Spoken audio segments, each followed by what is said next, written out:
সবাই একটু মুখে বলে বিসমিল্লাহ। একশোটাও ধান পাইনি খামা খায় বিপিনে মুখ জিউ দিয়ে ঘরের মতন লোক না হলে মামু কত বিপিনে তো বলে নিছে। আচ্ছা মাঝে মধ্যে কথা বলবেন না এই নাগিনী ডাকিস না তুই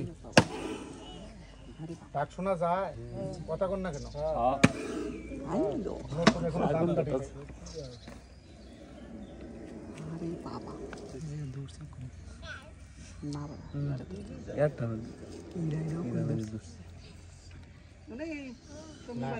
বন্ধ দেওয়া লাগে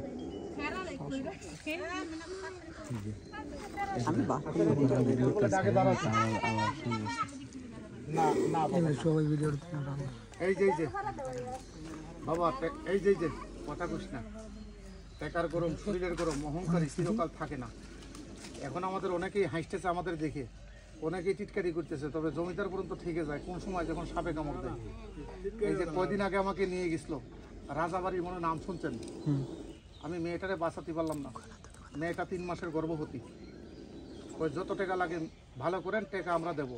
আচ্ছা আল্লাহ যারে নিয়ে যা তারে কি ভালো করা যায় না? মেয়েটা মরতুক না মরছে শুধু ভুলের খাতিরে।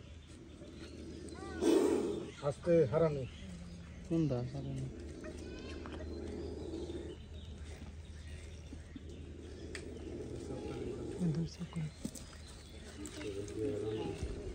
বিশাল শক্তিশালী। সাপটাকে চিনলেন? দুধরাজ। সাপটার নাম বলা হয় ভয়ঙ্কর দুধরাজ।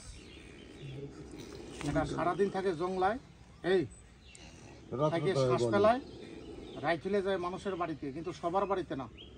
যার বাড়িতে গাভী আছে তার বাড়িতে যায়, যে ইচ্ছে মতন পেঁচ দেয়, এই কানটা কুচকুচ করে কাকে ফেলায়। কিন্তু এই সাপটার গ্যারান্টা পাইছি ওই কিনায়, তবে বাসি বাঁধেছি অনেকক্ষণ পাই নেই। তবে এই সাইডটা হালকা গ্যারান্ট পাও না, দেখলাম ওই কিনায় কোনো মাসের গুড়াই থেকে নামে দৌড় মারছিল, তবে থাপা দিয়ে ধরলাম। তবে সাপটার নাম ভয়ঙ্কর দুধরাজ। তবে এটা মাঝে মধ্যে কুনি ব্যাং খায়, আবার গাভী দিয়ে প্যাঁচ মেরে দুধ খায়। তবে কথাটা আমি শুনছি ওই সাপের দাঁত নাই। আচ্ছা আমি কি কারোর সামনে দাঁত ভাঙছি?